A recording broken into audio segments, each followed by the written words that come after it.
We'll talk a little bit about beverages, which are one of the ways that we can really make some reasonable money in the restaurant business. If we want to take a look at a place like, well, pretty much any fast food restaurant, they certainly don't make money on the 99-cent hamburger, right? They make their money on the soda, the couple of pennies worth of syrup, and the couple of pennies worth of water that they then sell for, somewhere around a buck. So, that's obviously a soft drink. The potential for beer and wine, as well as distilled spirits, is really pretty good. Particularly, if you're in kind of a high-end place and you have some very expensive wines. I think in our resources section or in our modules, we've got some links to some very high-priced wines. That's not my experience so much. I deal with Mendocino County wines only, and we don't have very many really high-priced wines here. We're kind of more modest and affordable in our neck of the woods. But, the potential for the upside on that is pretty great.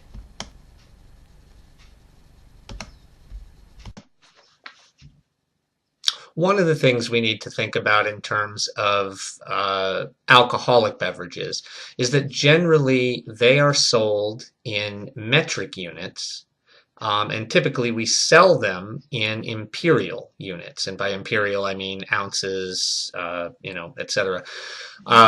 So a bottle of wine, for instance, most standard bottles of wine are 750 milliliters. But we're not charging customers by the milliliter, we're charging them by the ounce. So when we do our costing, we need to make some conversions. Excuse me. And then we need to set our pour size from a particular bottle. So from a 750 bottle of wine, I count on 4 6-ounce pours, and I do my pricing accordingly. Now, pricing for wine is, there's no necessarily hard and fast rule. It used to be you would mark the bottle of wine up 3 times from what you paid for it wholesale. So if you bought a bottle of wine at wholesale for $10, you would put that on your wine list for $30. That's changed in recent times, or more modern times, we can say.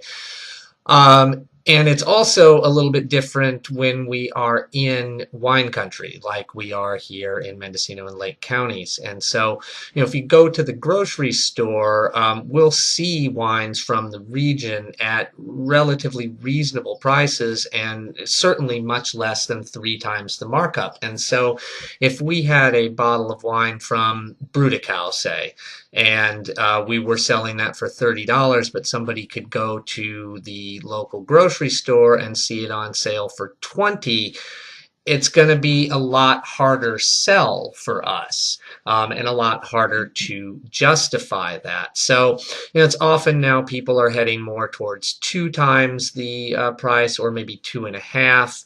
Or a figure, double plus what we might think of as a constant. So we're thinking about what we call, maybe in some of our other classes, contribution margin pricing.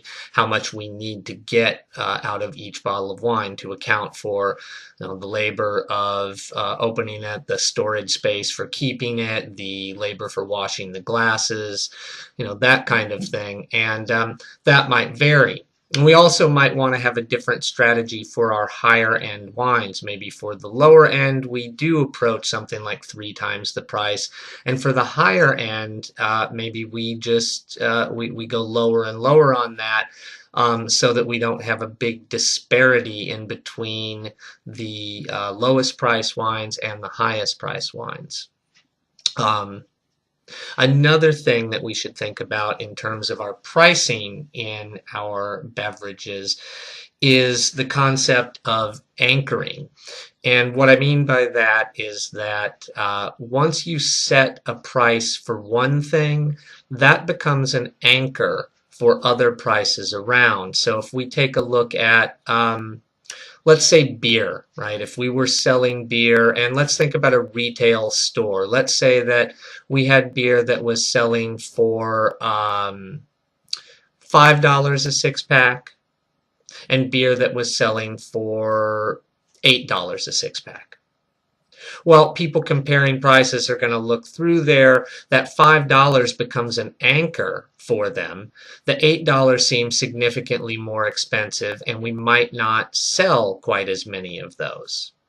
If, however, we added another premium beer, so maybe something that was selling for $10 a six pack, suddenly the $8 is kind of a midpoint. It's not the cheapest, it's also not the most expensive, and almost always we will see sales go up on those $8 six packs.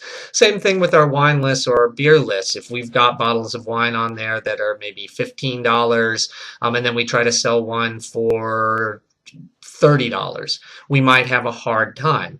If we go from 15 to 30 to maybe 40 or 45, suddenly that 30 seems like the mid-range, and the 15 is the, less expensive, the cheap bottle, let's say. So keep that concept of anchoring in mind when you're pricing. And then also, pay attention to how many offerings you might have within a certain price range. You may or may not want that. If all of your wines are priced in the, let's say $21 to $23, $24 range, it might be hard for customers to differentiate, and, why would they choose one over another? So it might be better to think about greater jumps in pricing between varietals. What are varietals, you ask? Varietals just means the kind of grape that the wine is made from. And again, here in wine country, we may already be familiar with some of that. If we're not, there are some links in your module that kind of goes over what some of the more common varietals are. For whites, we're talking really Chardonnay, Sauvignon Blanc, to some extent Pinot Gris, Pinot Blanc around here. For reds, Pinot Noir, Cabernet Sauvignon, Merlot, Shiraz or Syrah, we might call it here. Those are probably the bigger varietals that we're talking about. So varietal is nothing more than the name of the kind of grape. And in California, well, the U.S. really, the name of the varietal is also the name of the wine, and the wine itself must contain a certain percentage, generally 75% or more, of that particular grape's juice to be called by that varietal name. So, for instance, Chardonnay has to have at least 75% Chardonnay juice or Chardonnay grape juice. This is not the case in other areas. So, we may hear about French Burgundies, which are made from Pinot Noir, but you wouldn't know that unless you knew something about French wine. And in this module, I'm really not trying to give us comprehensive wine knowledge. I'm talking about more how beverages as a whole fit into the pricing scheme of our particular restaurant projects. Some of the things that we need to think about in terms of alcohol service are, number one, just the licensing requirements. So in order to sell alcoholic beverages, you need a special license from the ABC, or the Alcoholic Beverage Control, in the state of California. And there are a couple of, there's a few different types of licenses. Generally, we're concerned with what would be a beer and wine license or a full bar or distilled spirits license. You should note that it is not possible in Lake and Mendocino counties to get new licenses for full distilled spirit service. Those licenses can only be purchased from an existing establishment within the county. Now, they can be moved from location to location within the county. For instance, if you bought a license in Ukiah and you wanted to move that to Laytonville or here on the coast, you could definitely do that. You could not buy a license in Ukiah and bring it to Lakeport. You could not buy a license in Ukiah and bring it to Eureka, for instance. It has to remain within the county. This is because the licenses are granted on population densities, and for every certain amount of people, the state has determined there can only be a certain percentage or number of bars. So if you're thinking about full liquor service, you need to be aware that you have to purchase a license from somebody who would like to sell one, and those licenses, the price can vary depending on availability. Obviously, if a bunch of people are trying to sell their licenses within one county, they're going to be cheaper. If there's only one available and you need it and you want it, then you're kind of stuck with whatever price that person is looking for. Beer and wine licenses, on the other hand, are very well, they're easy to obtain. There's no restrictions on them, as long as you meet the various criteria that you'll find on the ABC page that we've posted into modules. You'll be able to obtain one of those without too many problems, provided that you don't get protests. So part of the licensing process is posting. You've probably seen these posters in the windows of soon-to-open restaurants or stores. They give the name of the business, what type of license it is, and then some instructions for anybody who wants to protest. So, maybe you're opening in a building and somebody lives upstairs and they say, well, we don't want a bunch of people drinking beer and wine. Downstairs is going to be too noisy. And so they have the right to write to the ABC to say why they would like your license application to be denied. It's not super common for protests to be successful, but, it could happen. There are cases I can think of here on the coast where the protesting delayed the opening of a restaurant significantly, and it was kind of a hard battle to be fought by the potential owners. So it could happen. The ABC has, some very strict rules, some of which are just plain silly. Some of our most of our alcoholic rules developed from Prohibition, the period in the early part of the 20th century when we decided to outlaw alcohol in this country, although really it is a company. And that experiment, failed on a lot of levels, and it continues to fail because it's left us with what they call the three-tier system, meaning that we can only buy liquor from a specific representative. And so every brand of alcohol that you can think of, whether that's beer, wine, or distilled spirits, is represented by one company and one company only. And you can only buy that for resale from that particular company.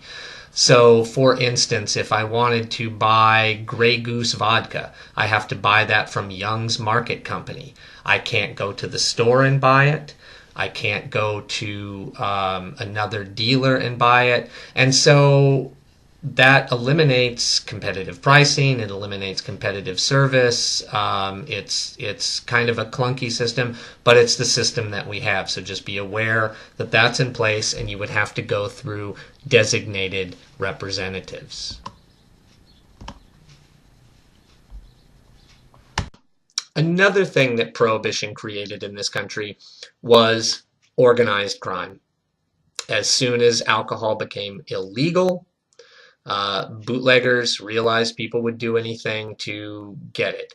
Now, that's not to say there wasn't some form of organized crime in this country before that. People, did numbers running. There was prostitution. There was illegal lotteries. All kinds of things like that happened before. But really, Prohibition is what kind of cemented the role and the scope of organized crime in this country. So, thanks, Prohibition. Along with your license would come some responsibilities, and most of those responsibilities revolve around restricting the sale of alcoholic beverages. Now, obviously, the big one is selling to people who are not yet of drinking age. So, anybody under 21 is not allowed to purchase or legally consume alcoholic beverages. So if you have a restaurant with a beer and wine license and somebody who's 19 years old comes in and orders a beer and you serve that to them, you could lose your license.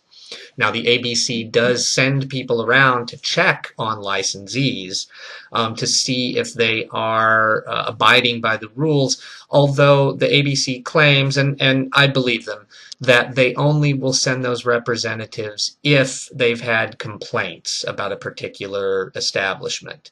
Also, if they are asked, so typically what happens is they'll send in, let's say, a couple who are underage, or at least one of them is underage, but might look like they are reasonably 21 or over. So they're not sending in 13-year-old kids or anything. They're sending in 19-year-olds, 20-year-olds, etc., but who might look 22, 23, older maybe. And they're asking for alcohol. They're asking to be served, but unable to produce an ID. And they'll usually have some kind of story like, oh, I left it in my hotel room, or, oh, my purse is in the car. Do I really have to go get it? Whatever, trying to get you to bend the rules. And if you serve that person, then, like I said, you can lose your license. The good news is, there's an easy fix. Number one, always check ID if somebody looks remotely underage. I see notices at stores that say, if you're under 30 or 40, expect to be carded, expect to have to produce an ID. The other good news is that if for some reason maybe you forget and you're about to serve the person and you think, oh gosh, I wonder what's going on, if you go back and you ask the person directly, do you work for the ABC? Legally, they have to tell you the truth. They cannot lie about that. So if you've forgotten to check the ID and then maybe you have some doubts, ask them the direct question. But better policy is just to always check ID, especially if we're in a situation where one person has ID, the other person doesn't. So maybe it's a couple comes in, the guy has his ID, the lady does not.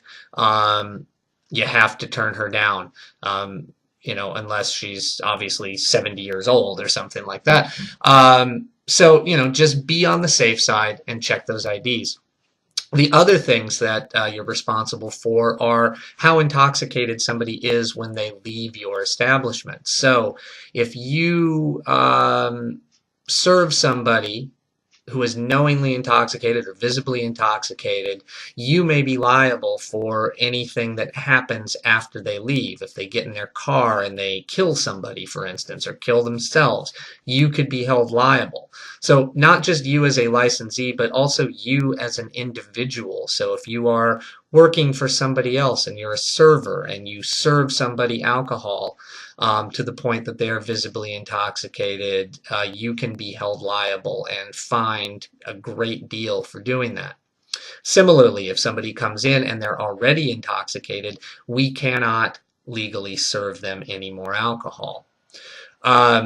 Even if somebody comes in and they are visibly intoxicated and you refuse to serve them, if they leave and you do not call the proper authorities, so the highway patrol or your local police department, you can also be held liable. So liability is a very serious issue. Underage drinking is a very serious issue. Drinking and driving is clearly a very serious issue.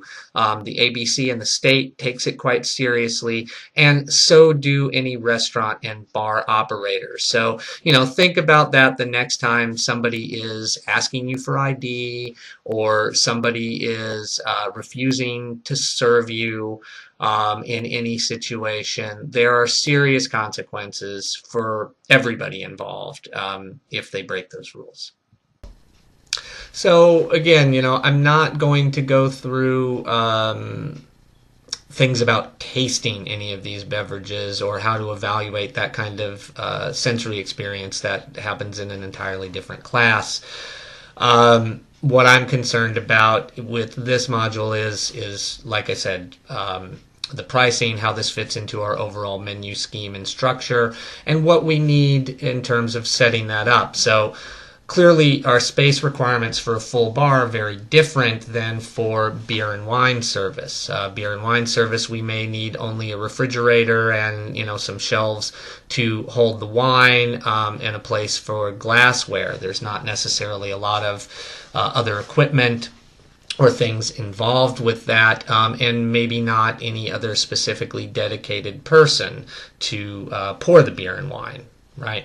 However, with a full bar, you need bar equipment, so sinks for rinsing the glasses. You may need a dedicated ice machine for that. You'll have a variety of different glasses because drinks are served in a wide variety of glasses, from what we think of as martini glasses or coupes or highball glasses, old-fashioned glasses, rocks glasses, Tom Collins glasses. All of these kinds of different things. So you need, significantly more glassware. Obviously, you need more shelving because most bars are displaying the liquors that they are serving. And then you need a bartender to mix all of these drinks. And, increasingly bartenders are very much like chefs. They have their own recipes. They're concocting their own cocktails while still, able to perform the classics. So any place that's serving distilled spirits, more likely than not, has a bartender. You probably do not have a waiter going back and mixing drinks. So that adds, another layer of expense, as does just the space requirements for a bar itself, assuming that you have a bar that patrons can come and sit at, so a counter. It may be a restaurant and bar that has no bar at all, but people can order drinks at their table. I'd say that's really kind of the exception, even in places where they're primarily restaurants that serve full alcohol. You will find a small bar where people can come and sit. So you've got different space requirements for having full alcohol service than you do for simply beer and wine. It's more inventory, so more money on the shelf at any given time, more stuff to keep track of. Certainly higher liability, so your insurance may go up in terms of what you have to pay every month. So those are issues to keep in mind when you think about beer and wine versus full alcohol service. In the beginning, I talked about pricing on, say, beer and wine and how we might go about doing that. Distilled spirits are essentially the same as how we would come up with pricing for a menu item. So, if there are 3 or 4 different liquors or a couple of liquors and some juice and a garnish or something in your cocktail, you would first cost out that recipe. So if there's 2 ounces of vodka, you need to figure out what do 2 ounces of vodka cost you. And then there's, let's say, orange juice for, 4 ounces, 6 ounces. Figure out how much the orange juice costs you. Any garnish, so if there's a slice of orange, how much does that cost you? Add all of those together and you have your cost of goods. And then from there, you can either work out from a beverage percentage cost, and generally your beverage percentages are going to be lower than food costs, so somewhere in the 15 to 20% range, or you may shoot for again that contribution margin method where every person is expected to pay a certain percentage or a certain dollar figure rather that contributes to the restaurant or bar's overall success. So once you've figured that out, you figure all your fixed expenses, and we talk about this in food and beverage cost and cost control at length, so you'll get this really in another class. But once you've figured that out, you can figure out how much each patron needs to spend on average, and you can add that to the cost of your goods. Obviously, your market's going to dictate this a little bit as well. Every community is going to have some low-priced or what we call dive bars, and then some higher class establishments. So it's really going to be up to you to figure out where in that pricing scheme your particular place fits in. So hopefully this answers some questions about beverage service, and we will see you in the discussion forums.